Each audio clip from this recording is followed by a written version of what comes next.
کہ پھر تعلیم، ہم سوال ہوگا کہ پھر تعلیم کیسی ہونی چاہیے. تعلیم کے بارے میں کہتے ہیں علم تا سوزے نہ گیرد از حیات، دل نہ گیرد لذت از واردات. علم جب تک زندگی سے سوز نہ حاصل کرے اس وقت تک دل واردات سے لذت حاصل نہیں کر سکتا، لذت نہیں پا سکتا. علم کے لیے ضروری ہے کہ وہ زندگی سے سوز حاصل کرے. علم میں زندگی کی تپش ہونی چاہیے. علم کا زندگی کے ساتھ رابطہ ہونا چاہیے. تو زندگی کیا ہے؟ حیات سوزے جگر کے سوا کچھ اور نہیں. زندگی سودے جگر ہے.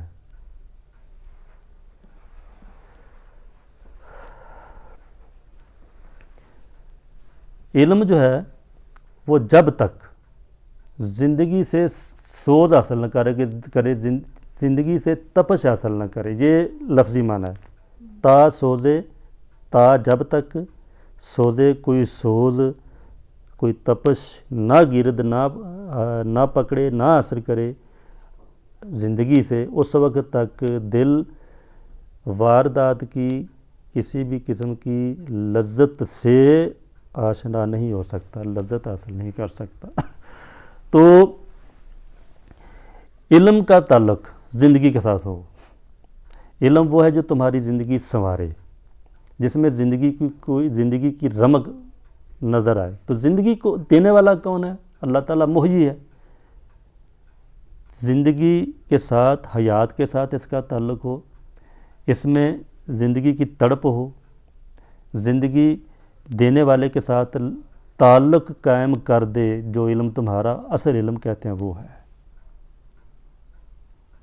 اور جب تک حیات کے ساتھ اس کا تعلق نہ ہو، اس میں زندگی کی دوڑ نہ ہو، اس میں زندگی کی تپش نہ ہو علم میں، تو علم وہ مردہ ہوگا. اور اس کا نتیجہ یہ ہوگا کہ جو واردات، جو افکار دل میں وارد ہوں گے، دل کو ان سے کوئی لذت نہیں ملے گی. دل جو ہیں ان سے کوئی لذت حاصل نہیں کریں گے.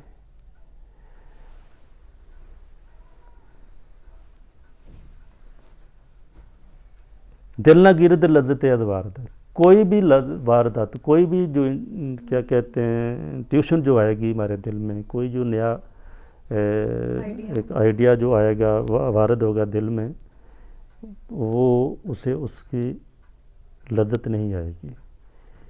کیونکہ وہ سمجھتا نہیں ہے کہ زندگی کیا ہے. اس کو صرف اتنا پتہ ہے کہ زندگی کھانے کا نام ہے، پینے کا نام ہے، سونے کا نام ہے.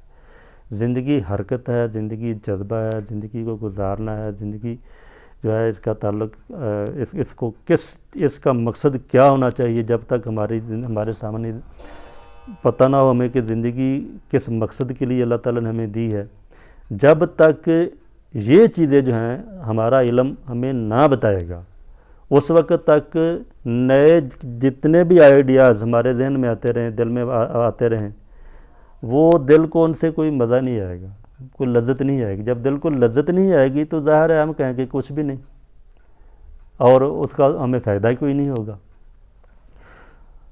تو علم کی کیا تعریف کی انہوں نے؟ علم کے لیے کیا ہونا چاہیے کہ علم کا تعلق زندگی سے ہونا چاہیے. علم وہ ہے جو آپ کی زندگی میں تڑپ اور آپ کی زندگی میں حرکت، آپ کی زندگی میں تپش پیدا کر دے، سوز پیدا کر دے. نمبر 2، علم جز شرح مقامات تو نیست. اب اس میں حیات کا میں نے تھوڑا سا اشارہ کیا کہ حیات سے مراد واہب الحیات ہم کہتے ہیں، المحجی، یہ اللہ دینے والا، جو زندگی دینے والی ذات ہے، اس کے ساتھ تعلق جڑ جائے ہمارا. علم کا اصل مقصد یہ ہے کہ وہ ہمیں اللہ کریم کی پہچان کروا دے. اقبال نے وہ جو مکالمہ ہے پیر مرید بال جبریل میں اس نے پوچھا، غالباً پہلا سوال یہ کیا مرشد گرامی سے کہ جو چشم بینا سے ہے جاری جوے خوں، علم حاضر سے ہے دین زار و زبوں۔ مرشد سے کہتے ہیں کہ اس دور کا جو علم ہے نا، جو علم ہم پڑھ رہے ہیں، سیکھ رہے ہیں، اس سے دین بہت تنگ پڑ چکا ہے۔ یہ دین کے لیے دین اس سے زار و زبوں ہو چکا ہے، دین اس کے ہاتھوں ذلیل ہو چکا ہے، لفظی معنی یہ ہے، ٹھیک ہے نا۔ یہ علم جو ہے یہ دین کے ساتھ دشمنی ہے، ساری دشمنی نبھا رہا ہے۔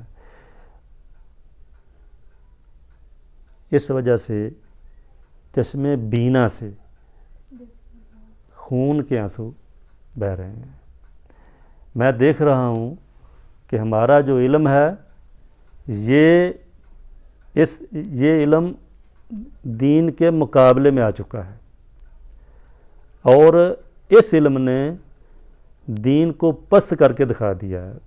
یہ بتاتا ہے، یہ باور کرواتا ہے کہ دین کی کوئی حیثیت نہیں ہے۔ یہ لفظ یہ مقصد کہنا چاہتے ہیں، زار و زبوں ہو چکا ہے دین اس علم کے ہاتھوں۔ مطلب یہ ہے کہ اس علم نے پوری کوشش کر کے یہ ذہن بنا دیے ہیں کہ دین کی زندگی میں کوئی بھی اہمیت نہیں ہے، دین اس علم کے ہاتھوں رسوا ہو رہا ہے۔ آپ سمجھ آ گئی؟ اور اس وجہ سے میری آنکھوں سے پانی کے نہیں بلکہ خون کے آنسو جاری ہیں کہ ایسا کیوں ہو رہا ہے، کہ یہ کیسا علم ہے جو ہمیں دین سے دور کر رہا ہے، ہمیں دین سے بیزار کرنے پر ہونے پر آمادہ کر رہا ہے۔ تو مرشد نے کیا جواب دیا؟ علم را گر تن زنی مارے بود، علم را پر دل زنی یارے بود، علم را بر تن زنی مارے بود، علم را بر دل زنی یارے بود۔ فرمایا مرشد رومی نے جواب میں کہ ایسا تو ہوگا، علم کا کلیہ یہ ہے کہ علم کو اگر تن کے لیے حاصل کرو گے تو وہ سانپ بن جائے گا تمہارے لیے۔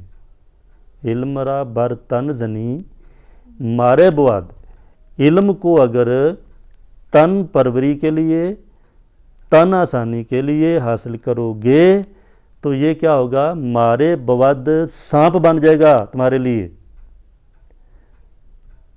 اور علم کو اگر دل کے لیے حاصل کرو گے، علم را بر دل زنی یار بود، تو یہ تمہارا مددگار بن جائے گا، یہ تمہارا ساتھی بنے گا۔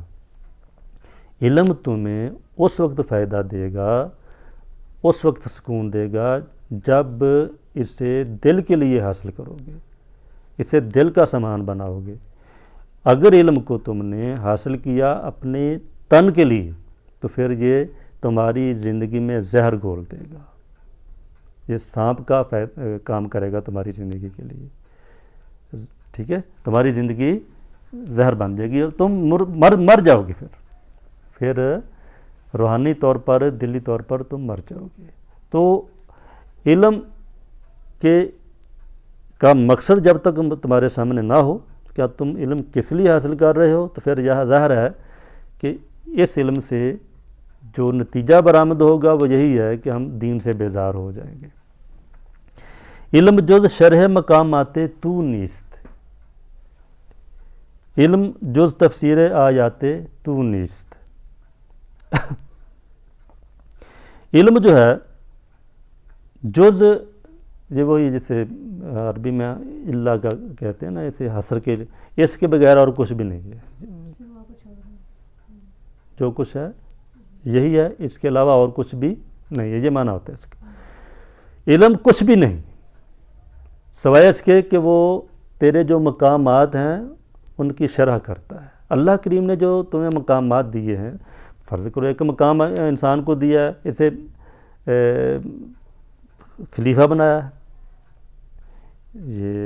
یہ خلیفہ ہے، نائب ہے، اللہ کریم نے اس کو نائب بنایا ہے، اس کو اللہ کریم نے صلاحیتیں دی ہیں، یہ محنت کر کے فرشتوں سے بھی آگے چلا جاتا ہے، عبادت کر کے محنت کر کے یہ کائنات کی کتنی چیزیں جنہیں مسخر کر لیتا ہے، یہ اس کے مقامات ہیں۔ علم تو وہ ہے جو تیرے مقامات کی شرح کرے۔ علم کی ڈیفینیشن صرف یہ ہے کہ انسان کو جو صلاحیتیں دی ہیں، انسان میں جو قابلیتیں اللہ نے ودیت کی ہیں، علم ان کی وضاحت کرتا ہے، ان کی شرح کرتا ہے۔ اس کے علاوہ اور علم جو کچھ بھی ہے وہ اسے علم نہیں کہا جا سکتا ہے۔ علم جز شرح مقامات تو نیست، علم اس کے علاوہ اور کچھ بھی نہیں کہ وہ تیرے جو مقامات ہیں، تیری صلاحیتیں جو ہیں، تیری جو قابلیتیں ہیں، ان کی شرح کرتا ہے۔ اور اگر تجھے ایک کتاب، الہامی کتاب تصور کر لیا جائے تیرے وجود کو، انسان کو، تو پھر سمجھو کہ علم وہ ہے جو تیری اس کتاب کی آیات کی تفسیر کرے۔ فرض کریں آپ انسان ایک کتاب ہے اور اس کے جتنے بھی بند ہیں، جو کلمات ہیں، جملے ہیں، انہیں آیات کہو، اس کی جو وضاحت کرے گا ہم اسے علم کہیں گے۔ علم وہ ہے جو تیری انسانیت کی وضاحت کرے، جو تیرے انسان ہونے کا جو مرتبہ ہے نا، اس مرتبے کو تیری آنکھوں کے سامنے نمایاں کر دے، تیری انسانیت کو اجاگر کر دے۔ تجھے اللہ کریم نے جو مراتب عطا کیے ہیں، جو مدارج دیے ہیں، علم وہ ہے جو ان مراتب کی وضاحت کرے، ان کو نمایاں کرے، ان کی شرح کرے، اور تجھے تیری انسانیت سے آگاہ کر دے۔ یہ ہے علم، اس کے علاوہ اور کچھ بھی نہیں ہے علم۔ باقی جو کچھ ہے وہ تن پروری ہے۔ اچھا، سوختن می باید اندر نعرے حس تابدانی نکرائے خود راز مس، یہ تھوڑا سا مشکل ہے۔ سوختن می باید اندر نعرے حس، نعرے حس حواس کی آگ، یہ بھی کہہ سکتے ہیں ہم، اور دوسرا ہم یہ بھی کہہ سکتے ہیں احساسات کی آگ۔ حس حواس، جنہیں ہم حواس خمسہ کہتے ہیں۔ سوختن معنی جلنا، می باید کا معنی ہوتا ہے چاہیے، ایسا ہونا چاہیے۔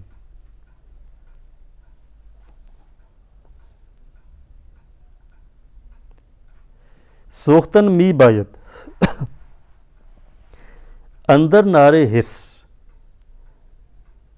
جلنا چاہیے، لفظی منع کر رہا ہوں، جلنا چاہیے احساسات یا حواس کی آگ میں، حواس کی آگ میں جلنا چاہیے، یہ ایک معنی ہے۔ دوسرا معنی ہے حواس جو ہیں اس کی آگ میں تپش ہونی چاہیے، وہی ہے معنی، وہی بن گیا۔ سوختن تپش ہونی چاہیے، سوز ہونا چاہیے حواس کی آگ میں، تاکہ تو جان سکے اپنی چاندی کو اپنے تانبے کے مقابلے میں۔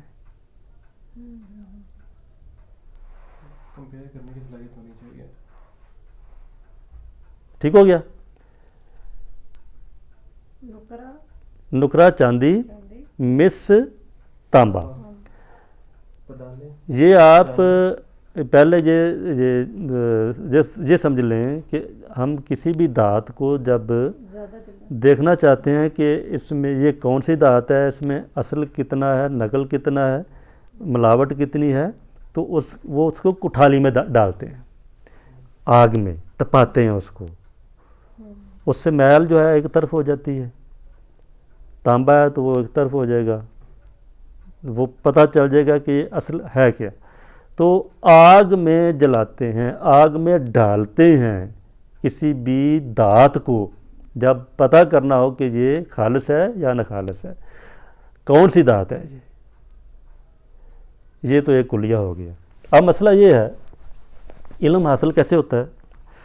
یہ پہلا یہ کلیہ یہ ہے کہ علم حاصل ہوتا ہے ہمارے حواس سے. میں یا دیکھتا ہوں تو مجھے پتہ چلتا ہے کہ یہ چیز ایسے ہے, یا میں سنتا ہوں تو مجھے پتہ چلتا ہے کہ یہ چیز ایسے ہے, ٹھیک ہے, یا میں چکھتا ہوں تو پتہ چلتا ہے, یا میں چھوتا ہوں تو پتہ چلتا ہے, جنہیں ہم حواس خمسہ کہتے ہیں. جنہیں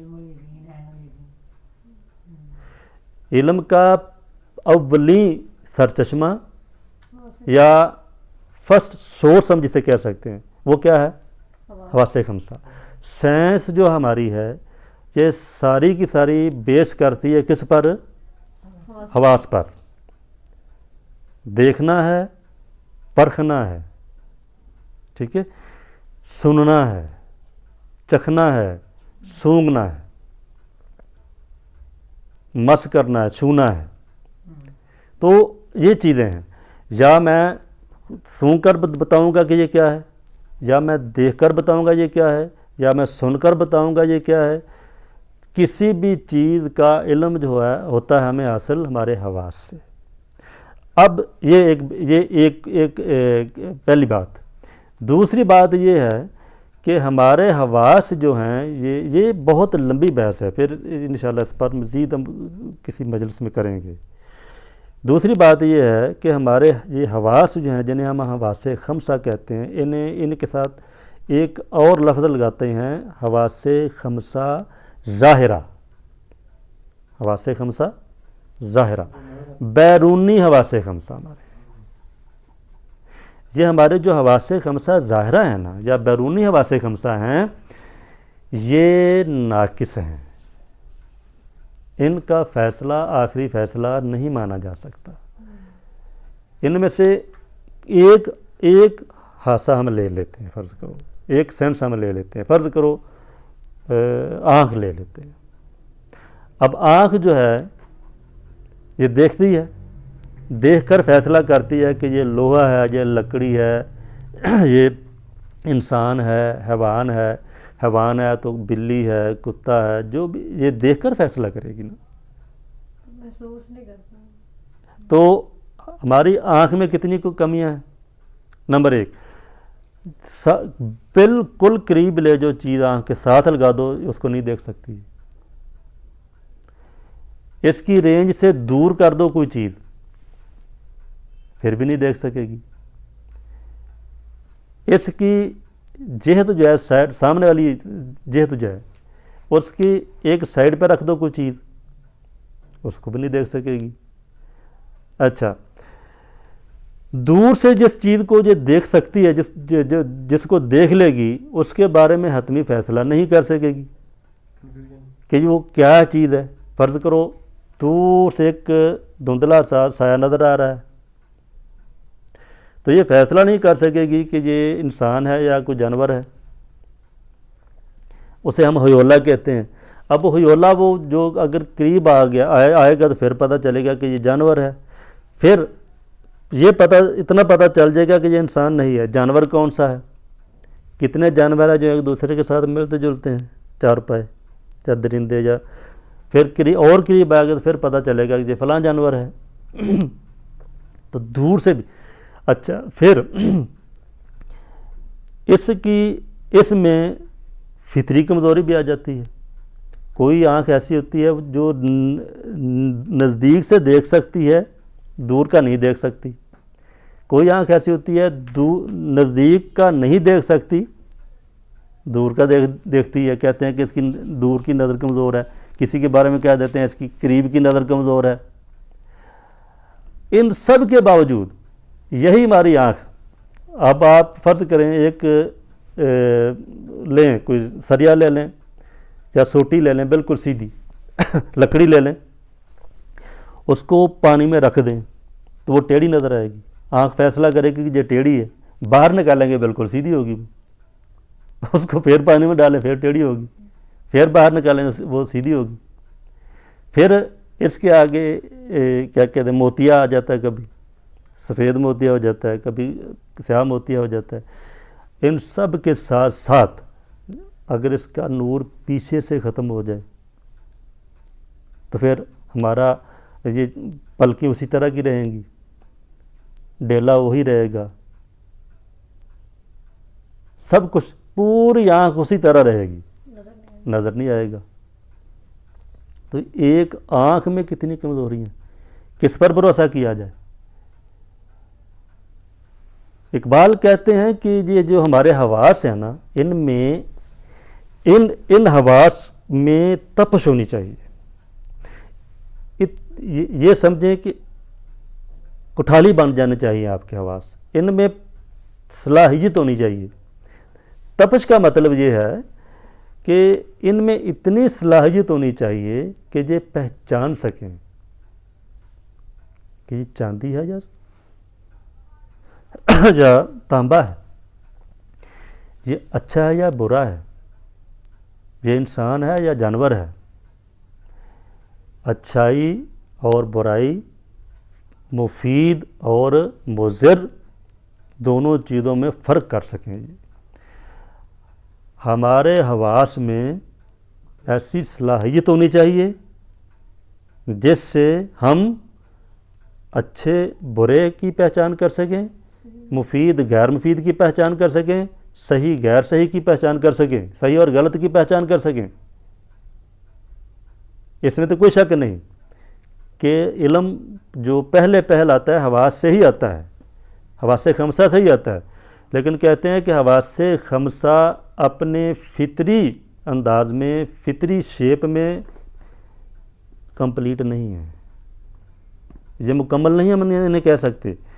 ان میں تپش ہونی چاہیے، ان میں انہیں اتنا، ان کو کیا کہتے ہیں، ان کی تربیت اتنی زیادہ ہو جانی چاہیے کہ یہ پہچان سکیں، صحیح اور غلط کی پہچان حاصل کر سکیں، سونے اور چاندی کو میں فرق کر سکیں۔ یہ چاندی اور تانبے کا کیا مطلب ہے؟ صحیح اور غلط کی پہچان کر سکیں۔ سوختن بھی باید اندر نارے حس احساسات یا حواس کی جو آگ ہے، اس میں تپش ہونی چاہیے۔ ان میں ایک معنی میں نے کیا کہ ان میں جلنا چاہیے ہمیں، دوسرا معنی کیا ہے کہ ان میں تپش ہونی چاہیے، ان میں آگ ہونی چاہیے، تاکہ ان میں جب کوئی ڈال لی جائے تو فوراً پتہ چل جائے، وہ پرکھ لیں، اسے پگھلا کر پرکھ لیں کہ صحیح کیا ہے، غلط کیا ہے، سونا ہے یا چاندی ہے یا تانبا ہے۔ حواس جو ہیں ان میں، ان کی آگ میں تپش ہونی چاہیے، تابدانی تاکہ تو پہچان سکے، نکرائے خود را اپنی چاندی کو، مس تانبے کے مقابلے میں۔ یہ آز جو ہے نا، یہ اسے کہتے ہیں مقابلے کے لیے آتا ہے، عربی میں بھی ایسے آتا ہے، من آتا ہے، عربی میں یہ من آتا ہے، من کا معنی بھی آز ہی ہے، لیعلم اللہ لیمیز اللہ الخبیث من الطیب، اس کو یہ من مقابلے کا معنی دیتا ہے، اس کے مقابلے میں اللہ کریم یعنی تمیز امتیاز کرنے کے لیے، تاکہ خبیث کے مقابلے میں طیب ظاہر ہو جائے، صحیح کے مقابلے میں غلط سامنے آ جائے۔ علم حق اول حواس آخر حضور۔ وہ کہتے ہیں کہ علم حق کیا ہوتا ہے؟ علم حق، اس میں تو کوئی شک نہیں کہ اس کی بنیاد حواس سے ہی ہوتی ہے۔ سائنس جو ہے، علم کی بنیاد سائنس ہے، یہ بنیاد ہے سائنس، انتہا نہیں ہے۔ حواس جو ہے، سائنس جو ہے ہمارے حواس کا نتیجہ، ہمارے حواس سے آتی۔ سائنس کیا کہتے ہیں؟ علم حق اول حواس۔ علم حق اگر لینا ہے آپ نے تو پہلے سائنس ہے، یہ بنیاد ہے علم حق کی، لیکن آخری منزل کیا ہے؟ حضور ہے۔ سائنس جو ہے وہ ہے جو آپ کو آپ کے پروردگار تک پہنچا دے، پروردگار کے سامنے کھڑا کر دے جا کے۔ یعنی ہم ایسے اپنے عربی جملوں میں، اپنے جملوں میں اس طرح ادا کرتے ہیں کہ مصنوع آپ کو سانے تک پہنچا دے. مخلوق پر نظر کرو، مخلوق کو دیکھو، پرکھو، مخلوق تمہیں خالق تک پہنچا دے. یہ ٹھیک ہو گیا. یہ ہے سائنس آغاز ہے علم حق کا. پھر جب انسان حواس سے گزر کر آگے جاتا ہے پھر اس منزل تک پہنچ جاتا ہے کہ حق کے سامنے جا کھڑا ہوتا ہے. حق سے اپنی آنکھوں کے سامنے نظر آ جاتا ہے، حقیقت اس کو اپنی آنکھوں کے سامنے نظر آ جاتی ہے. لیکن آغاز کیسے ہوگا؟ حواس. اور اس کا دوسرا مطلب کیا ہے؟ حواس کیا ہیں؟ آغاز ہے. اس کا اگلا مطلب کیا ہے؟ سائنس کیا ہے؟ آغاز ہے. سائنس پہلا نقطہ علم حق تک پہنچنے کا. سائنس منزل نہیں ہے، سائنس آخر نہیں ہے. اب کہتے ہیں کہ جو پہلی منزل، پہلا زینہ ہے نا، جسے ہم علم بالحواس کہتے ہیں. علم حق اول حواس. علم بالحواس جسے ہم کہتے ہیں، جو پہلا زینہ ہے، یہ محسوس ہوتا ہے. ہم جانتے ہیں اسے کہ یہ کیسا کرنا ہے، کیسے دیکھنا ہے. یہ علم حق پہلا زینہ تو ہے حواس. اس کا آخری حصہ وہ حضور ہے. آخر او در نہ گنجد می نہ گنجد در شو. پہلا حصہ، پہلا زینہ کیا ہے؟ حواس. اور پھر زینہ بزینہ، سٹیپ بائی سٹیپ ہم کہاں پہنچیں گے؟ حق تک پہنچ جائیں گے، حضوری تک پہنچیں گے، اپنی آنکھوں سے دیکھیں گے. جو پہلے تھیوری تھی نا وہ پھر ہمارے سامنے آ جائے گی وہ حقیقت بن کر. آخر او می نہ گنجد در شعور. یہ جو حضوری کا مرتبہ ہے نا، حضوری کا مرتبہ، یہ شعور کی زد میں، شعور میں سما نہیں سکتا، شعور کی زد میں نہیں آ سکتا. یہ مطلب کیا ہے؟ علم حق جو ہے آغاز ہوتا ہے حواس کے ساتھ. یہ ہم محسوس کر سکتے ہیں، ہم دیکھ سکتے ہیں. لیکن جو آخری مرتبہ ہے، آخری درجہ ہے حضور کا، یہ شعور میں نہیں آ سکتا. یہ ہماری سمجھ سے بالاتر ہے. برنا آید آن کے درکار دل است. جب انسان حضوری کے مرتبے میں پہنچ جاتا ہے نا، وہ شعور میں نہیں آ سکتا، سمجھ میں نہیں آ سکتا، بیان نہیں ہو سکتا.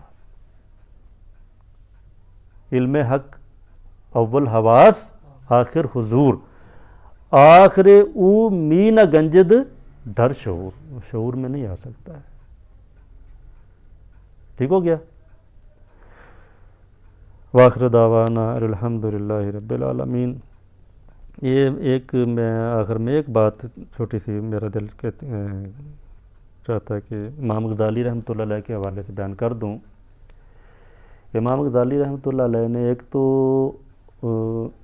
چند چیزوں کے بارے میں بتایا ہے کہ کچھ چیزیں ایسی ہیں جن کے مفہوم کو بدل دیا گیا اس دور میں، جو بالکل جن کا مطلب بالکل الٹ لے لیا گیا ہے.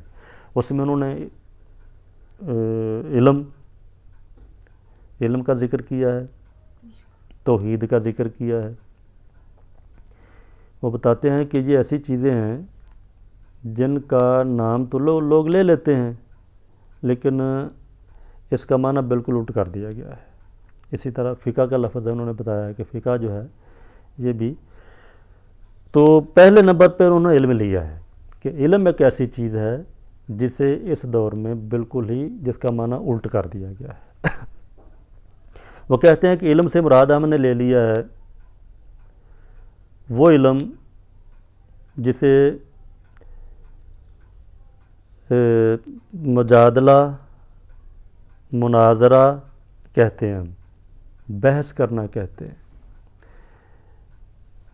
چند کتابیں، چند تحریریں جنہیں ہم سینے سے لگا کر بیٹھے ہوئے ہیں،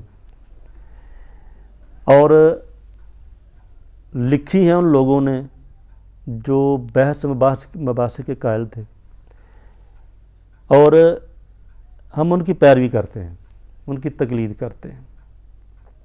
کلمات الجدلیہ کہتے ہیں یہ علم نہیں ہے۔ اصل علم کیا ہے؟ وہ کہتے ہیں اصل علم یہ ہے کہ جس علم کے ذریعے آپ کو کشف ہو جائے، حقیقت آپ کے سامنے واضح ہو کر آ جائے، آپ اسے اپنی آنکھوں سے دیکھ سکیں۔ العلم الحقیقی الکشف والمشاہدۃ بنور البصیرہ، وہ کہتے ہیں علم حقیقی کیا ہے؟ کشف اور مشاہدہ جو بصیرت کے نور سے حاصل ہوتا ہے۔ وگرنہ وہ کہتے ہیں کہ علم کا جو لفظ ہے ان لوگوں نے اسے چسپاں کر دیا ہے چند عقائد پر، چند عقائد کا نام لیتے ہیں اور کہتے ہیں کہ یہ علم ہے، اور وہ عقائد جو ہیں ان کی وہ پیروی کرتے ہیں، چند نظریات ہیں ان کی وہ پیروی کرتے ہیں تقلید کے ذریعے اور جدلی کلمات، بحث اور مناظرے کے ساتھ۔ یہ علم نہیں ہے کہتے ہیں۔ اصل علم کیا ہے؟ علم وہ ہے جو آپ کو مشاہدے کے مقام پر پہنچا دے، کشف انکشاف کے مقام پر پہنچا دے نور بصیرت کے ذریعے۔ تو جو کشف اور مشاہدہ ہوتا ہے نا، اسے وہ کہتے ہیں العلم الحقیقی، اور یہ کشف اور مشاہدہ کا جو مقام ہے نا، کہتے ہیں کہ مین گنجد تر شعور، یہ شعور کی زد سے، شعور کی پکڑ سے باہر ہے۔ شعور جو ہے نا وہ اس کے متعلق بتا نہیں سکتا آپ کو، یہ شعور کی دسترس میں نہیں آ سکتی یہ چیز۔ یہ ہے علم۔ صلی اللہ وسلم یا رب علی حبیبک محمد و علی آلہ وصحبہ وسلم۔